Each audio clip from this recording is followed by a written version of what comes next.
cy'abanyeshuri gusa no ntabwo cy'abanyeshuri gusa nabo hanze nabo bari abantu bose none se abanyeshuri n'abari hanze bose bishyura kimwe n'ibihumbi abo hanze n'ibihumbi 5 bazabasha kuza ariko ufite ikarita y'ishuri wese hanze nawo namwe n'ibihumbi gusa nabo muri za secondaire bose kabisa upfa kuba ufite akantu kanditseho ngo ishuri sukura ibihumbi none nazayitira nagera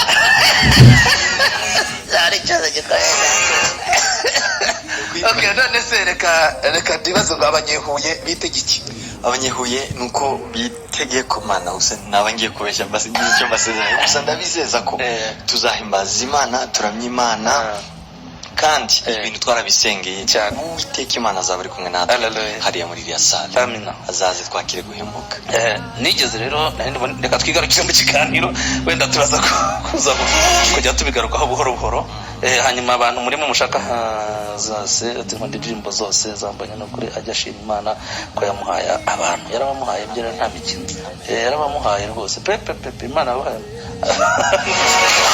Imana yarabakugabije hari akantu kamwe umuntu umwe yigeze kumbwira nakiriye muri studio umugabo witwa yambwiye ikintu cyenda kumera nk'ikira wambwiye witwa Pastor Bugembe Wilson mwakira nka kane muri studio ntabwo ari rimwe kera ndibuka ko bigeze guhurira muri studio ari abantu bose babaye mayibo ko muhanga kandi bahurira batazi babiziranye yahuriyemo na Emile Nzeyimana urabizi ko nawe yabaye mu muhanda ahuriramo na Theo bose babireba bose araba ku muhanda nawe bose nabaza gasanga bose gitaramo ndumva cyane noneho mubaza nyine kuri kino kintu cyo kumaintaininga ukuntu kwahora ari wa wundi kandi we mu rwego rwo hejuru kabisa ubona ko akubita haba mu bivuga butumwa haba mu ndirimbo ubona ko mastering kabisa kabishobora ndamaza ntibite kubera iki bigenda biti arambwira ati kera turi ku ishuri muri za primaire twakinaga umukino witwa gati ati narinze kwiruka cyane bampagati najyaga kumva ati noneho ati nagatanga ngahaye ndi nkumva izina ryanjye rirashize banitse kuri ati nkavuga ngo iyo ngira uburyo kari hagati simba kare kwi ariko kuko ari ku mukino wubatse ati akundi ngongera nkategereza rawundi yaje ati ariko uwo mukino waranyigishije ati umunsi Imana yampaye hagati navuze ngo nzakora ibishoboka byose nkarinde nakumane amen kabisa ngomba gusigasira gati nokuri kugeza iteka ati kandi ibyo ngibyo ndamaza se abandi baziriki abati icyo abandi bazira ni iki ngiki ati ubustari buraza akareba ku bustari niyibuke wabumuhaye ati kuko jiwe mbonye mu byukuri reka nkubwire nubwo wenda utigeze ubikora ntabyo wambwiye nta nibyo wankoresheje ko nta nubwo ari kubishobora nagiye nakira abahanzi bati mwana banaka baravugwa mwana nanjye ndashaka mwana ku izina rya kiravugwa musaza Deta kavuga ntiwarangiye tarabona bwaga ni wowe warangiye sefi urashaka ko izina ryawe rivuga Paul zana ntacyo ndarivuga kuko ni cyumweru kimwe urabushize biteye agahinda abantu bananirwa kumenya ko umwami twikoreye aturusha imbaraga cyane twagumye kuri uwo tukamwitendekaho yavugwa twamuvuze ni ukuri twaba twavuzwe byarangiye none se waza ko wamuzamura ukamushyira hejuru wasigara se ngamako yawe aramufasha hejuru ni cyacubahiro cyayandogo yahetse Yesu nicyo rero nashaka kugira ngo tugaruke icyo kintu cyako gati cyaranyigishije n'ukuri nanjye urakoze cyane ako kantu karanyigishije umuntu no gufata icyo akagikomeza gufata gati akagakomeraho kandi ugakomeraho so kuri no kumenya aho kava no kumenya abakristo nta handi hantu ibintu byabo biva kugira ngo bakomane iyo famous bagumane cyo cyubahiro cyo kuvugwa n'iki nta handi babikura ni Kristo bugaburirwa no gusenga se iko nokuri ni imbuto ariko neza mbuto nazo ni mu masengesho toujours ariko urabizi Steven ino u Rwanda rwacu twiberamo ni gatoya kandi abantu ntibaramenya ko barabizi ariko wenda ngira ngo kubyirengagiza satani rimwe na rimwe akoresha abantu b'Imana mu gusenya none ugasanga rimwe na rimwe natwe ubwacu kubihanduringa biragoye kandi ndakubwisa kuri mu bantu 10 mugendana mu bana ntiwabura uwo mugirana akabazo. Ndarutse kugira urabona ejo bundi hari inkuru nanjye inkuru nka ziri yose kwanditsweho zibanga ibintu by'inenge 8 ngo tunenga mbonye uzakira gute wowe ubyitwara mute nawe nyine ko umaze kujya unanira mu mishyi no mu mudiho ibintu byose biravugwa abona umeze gutyo kanga se niwe wavuzwe cyangwa ntabwo ari bimeze byitwara mute inkuru nka ziri yose zibonetse. Bon, Yesu ni mwiza kuko amarangamutima yacu akenshi twavuze twiga inyigisho za transformation iwacu kuri church baratubwira ngo kwifata mu marangamutima. Donc ntukavuge iyo ubabaye cyane, ntukafata imyanzuro iyo wishimye cyane. Donc hari ibintu ugomba kwirinda mu gihe uri muri situation runaka. Iyo umaze guturisha umutima ni nabwo n'Imana ikuganiriza ikakubwira icyo gukora. Nibwira ko nta gisubizo wasubiza umuntu waba wakubwira wagututse cyangwa yakubwira nta kibaho, kuko niyo umusubije nawe wenda nawe ntiwabura kumubwira nabi cyangwa se ibibazo birushijeho kuba byinshi. Ariko njye nubaha umuntu wese n'umurimo wiwe. Iyo umuntu abivuze gutyo ikintu cya mbere no kwisaka nkareba ni kuko nimba harimo amakosa uruhare rwanjye muri bino bintu. Yes, ngasaba Imana imbaraga nkabwa Imana rero mbabarira ibi bintu aho nakosheje, noneho umpe imbaraga zo kubihindura. Noneho niba na wa muntu haraho namofendinze cyangwa namubabaje nkaba wenda namusaba imbabazi. Icya kabiri nkora niba nta ruhare mbifitemo ni ukuri ziriya ngingo 8 nibaza ko hari uwo wigezeho, hari naho bagaragaza se ko hari uwo offended cyangwa hari uwo bakoreye amakosa mu by'ukuri. Sasa ikibazo kirimo ntabwo nabisomye ngewe. Kubera iyo utabisomye kandi byarakurebaga. Ntabwo nabisomye kuko ndi very sensitive. Ibigusenya n'ujya ubyita urabihunga. Ubusanzwe ngira amarangamutima yoroheje. Iyo mbona ikintu kiri negative ngerageza kubyihorera. Azabisoma wasanga buri nzabisoma nka nyuma y'igihe runaka. Njyewe rero nabigizeho reaction. Nabigizeho reaction kuko ntusuko ari wowe uri hano kuko nawe narabimubwiye. Oya ariko oya twumvikane icyo kintu njye naravuze nyumva uko navuze naramubwiye nabandi rero ni byiza pe rwose wakoze inyandiko nziza iza kugira n'aba followers benshi, ariko hari ikintu kimwe wakoze watewe nawe uritera. Ni koko niba koko ukora gospel kandi ukayikunda, biriya bintu nge ndabona bimeze nk'ahari tuntu twenda kurema amashyari. Ikindi gikomeye twari tugize umugisha buriya ukuntu iyi industry iteye mu gihe cya kera cyaba Richard na ba Alexis Dusabe, hari ukuntu gospel yagira tumbagira ijya mu kirere kurya abantu babasekera bayitinya akajya bayirebera hirya bagatinya cyane. Mu gihe cyakurikiyeho sekira isi tumbagirira mu birere gospel iraryama hasi isa n'isinzire rwose birabura. Tubona nyine ko turimo turakubitwa ari ugasanga muri gospel nyine uretse amakorara ariko ugasanga nyine biraho ngaho. Ejo bundi ahangaha nibwo iyi kubiri yindi yongera haguruka gospel yazamuka ijya mu birere. Ariko nanone tutirengagije ibintu, mbonye n'umwe mu bantu bafite idarapo rya gospel mu Rwanda. Nishaka mvuge ngo uri ku ruhembe, ibyo byo rwose nusukura mvuge ngo uri ku ruhembe. Noneho rero iyo nawe uri muri ya industry hanyuma ugashaka gutema, navuga se igiti cy'ishami ry'igiti wicaye ugashaka gukubita hasi, mba navuga ngo urashaka guhita uhurwaho, tekereza nk'uba gukubise hasi ukagwa. Nivuga ngo twese nka gospel twaba tugiye hasi nanone, mu gihe uyu munsi wa none waru dufatiye runini reka tubere ko tuvuga. Ndabizi neza ko ntacyo biri bugutwara. Nifashe runini nibyo ntacyo ndabizi, yawe nanizi ko biri bukugushe sinabikubwira. Ndabizi rwose kuko ibi ngibi ntago aribyo bikomeye cyane kubyari kukugusha inyuma. So rero ndanabikubwira kugira ngo ubimenye ubihagarareho ubikomeremo ubirinde kuko bimeze nk'ubuhanuzi. Jiwe ndareba mu buryo burenze uko umuntu yatekereza kuba iyo mbaniteka ryose ndimo ndeba ngo ese ninde wundi muntu twavuga uyu mwanya wahagararaho mbonye ahagaze, ninde wahagarara mu cyuho. Rero iyo uramutse ugiye ugakubita icyo kintu cyari kimeze nkaho kiduhagaze imbere kidutwaye kwitema uba usa naho nawe ubwawe witemye. So ndambwira rero ntabwo ukoze neza. Wakabaye aho gushakisha ibindi bintu niba nayo makosa rwose yarakoze eze gute twakarebye uburyo bundi ako ntitubishyire ku karubanda kugira ngo kuko aho ngaho twekupisa ikinyundo twishubije hasi kandi twari turimo tuzamuka tujya nkunganiyeho gato uvuze ikintu cyiza.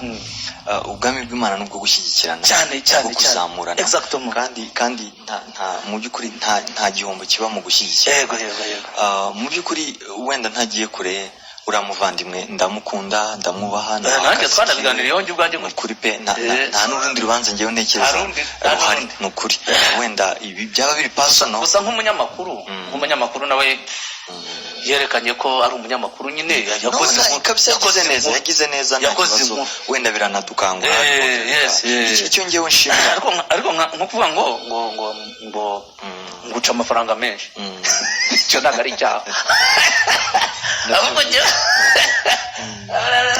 Halo ndahari. Halo bimeze bite ni amahoro. ninde tuvugana uri he? Vestino inde hehe Indera Vestine. Yego urizo mbonye komera cyane Vestine. uraho neza Imana igumugisha cyane turashima Imana. natwe turashima Imana. Amen. Murakoze cyane. Ntacyo wamubwira cyihariye? Agomba kutuvunyurizaho indirimbo nyine ngenda ryama ugasaba mu mwanya. Rero ngira ngo indirimbo zose tuzazireba tuzajya mu giterane. Wenda reka mubwire. Yego Wenda munyuzeho kamwe boy. Kamwe konyine. Sawa nta kibazo reka tuze tubikore. Gashimisha abanyarwanda bose bumva radiyo umuco. Yego kandi kabashimire. murakoze cyane. Asante sana. Impamvu navugaga gutya mbonye ntabwo twari duherutse kubona abantu bari muri gospel batumirwa hanze y'igihugu. Biraza gutuma nkubaza ngo kugeza ubu maze kugenda mu bihugu bingahe mu migabane ingahe mwivuga butumwa? Ni byinshi. Nagiye mu Burayi mu bihugu bigera nko muri birindwi mu Burayi. Nagiye muri Canada mu mijyi itandukanye. Yego muri Afrika naho nazengurutse muri akarere iwacu.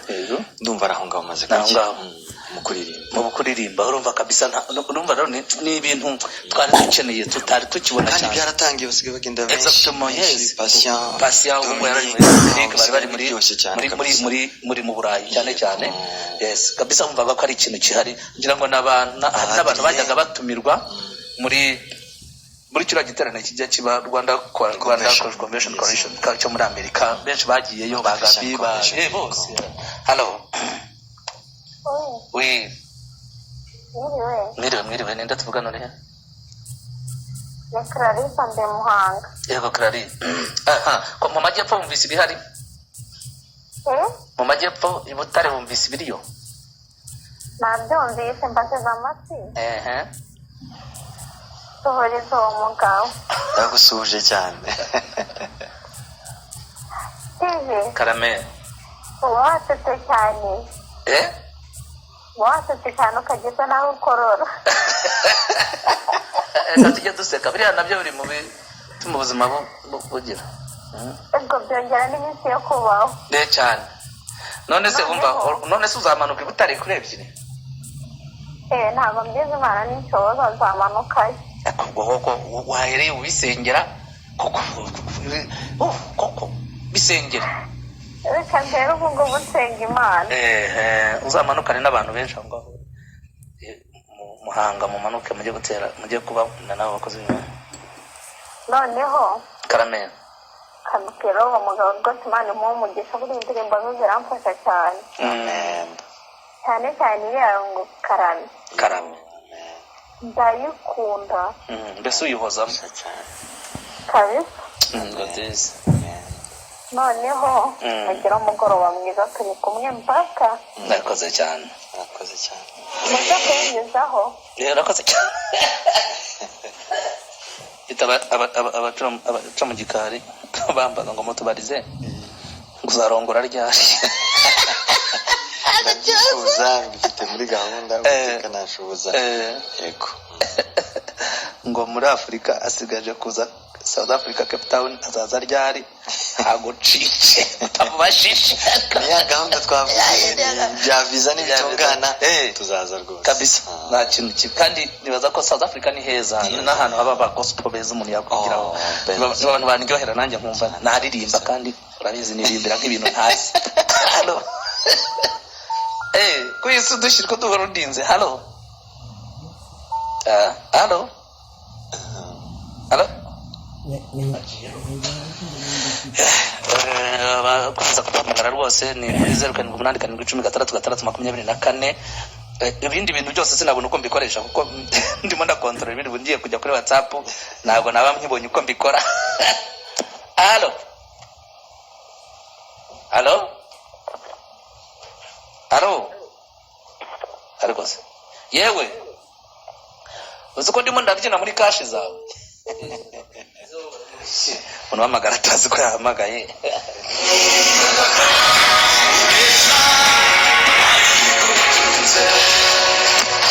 halo Karame yazashimwe cyane Tusiza mbonye narivuga we yo Imana iguha umugisha Rufasa Yori makrofasa kibagabaga era cyane Rofa ariko bisaye mbonye ko mukunda cyane yo ariko mana umva Karame yabaye Karame muri iki gihugu cy'u Rwanda amen umuvugisha nguba dore ndakumva cyane muvuga mbonye Yesu nashimye Yesu ahimbazwe cyane ufite impano uzayikomereho umva amen mana ntukuza uzaba umuhanzi wa mbere muri iyi si mbese niwe umva uzigira ntibagirane yo urakoze n'ukuri zawe kuva ku ya mbere abandi barazimye ntabwo bazimye nabo barahari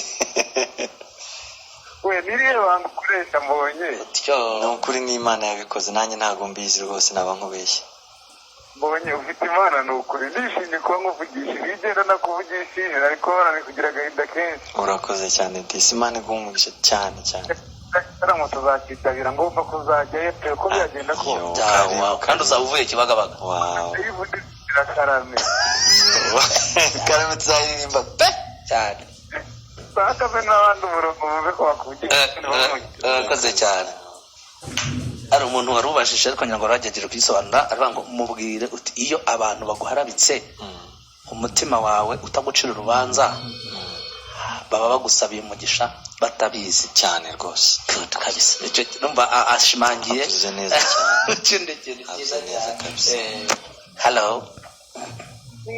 yego Yesu ashimwe cyane ninde tuvugana muri he Nitwa Hilary Kabuga ngenejejwe no kubafatisha rwose njyewe rero ndirenze no kumukunda ku buryo nageze niwe ngeze ntinya gukomanga ngo batanyita umusazi ni ukuri nagiye i Kanombe kandi simabeshya barahazi uzi igihe ndi gusengera tuzi yego mama Imana izamfashe ashaka umugore tuziranye byatuma mpagera yewe wenda azanashake mwene wacu azarengizemo icyo mbwiye nuko nzamubona urimo urasoza utagira ngo n'ibyo ndi gupapira urimo urabisengera Imana iguha umugisha kabisa hari n'ahantu nagiye kuvura mu gitaramo cya Bonane yego disi yego Kibagabaga ya kuri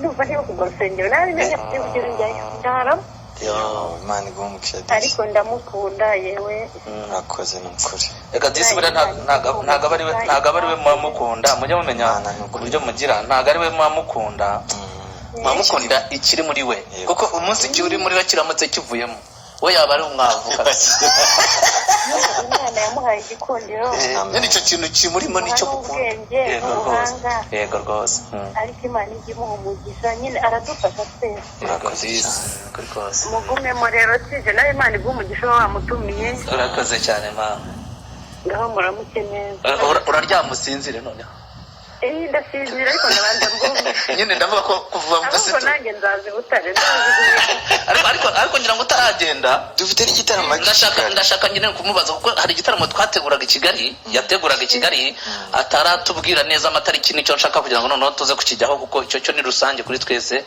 tuzaba duhari cyane reka ubwo araza kitubwireho nacyo kugira ngo nacyo mukitegure. murakoze. Asante. Njye nari nzi ko cyakabaye cyarabaye. No. Federikana nabone n'umwanya wo kukivuga. Nagomba gukora igitaramo mu kwezi kwa 12. Ariko haza kuba twitabe. Reka turacyo. Allo. Allo. Oui. Yes, ashimwe cyane dia. Urashaka kuvugana na Mbonyi? Urinde uri he? Damascene Sonatube. Nkunda cyane ushubiza Imana amahoro nk'umugisha. Rwose. Bishimiye kuba mwamutumiye Kasige n'abakozi bamutumiye. Yego mama. Mu bihangano bye cyane se mutumiye Imana amahoro gikomeza mu kuri imvura y'umugisha. Amina. Rero nagira ngo kujya wenda nkataririye. Oya ureka nkubwire uyu munsi sibyo? Wowe n'utaryama. Ndirimbo zambanye zose urazumva ko zakabaye. Nakora igitaramo cyazo. Urazumva kabisa. Akaze cyane. Reka mubwire. Ni nyine kuba byamuca intege kuko intege ntabwo byabura hano muri isi ahubwo akomeza kumbira Imana nyine. Amen ati.